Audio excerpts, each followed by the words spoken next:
man kaip įdomiausia būtybė, bet paskui mes pradėjome domėtis vabalais. Iš tikrųjų mes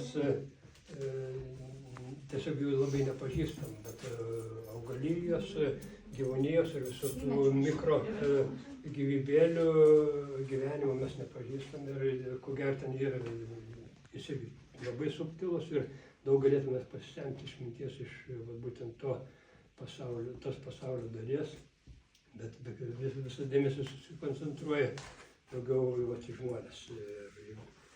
Nes ir visas dizainas ir, sakykime, kokie skraidymo aparatai yra būtent stebėsenos tos gyvūnijos, kokie jis formas turi, kokios jų galimybės, skruzdėliuks, įsivaizduokit, toks padarėlis, tokį basilės tempia ten, duokim dabar bet kuriam vyriokui, tokį patempti pagal mūsų mastelius, neišvies nepajudintume. Tai aš kaip tik apie skruzdėlės žiūrėjau ir kaip sakė, kad skruzdėlė neša taip, kaip žmogus su dantimis turėtų nešti dramblį. Tai jinai taip neša.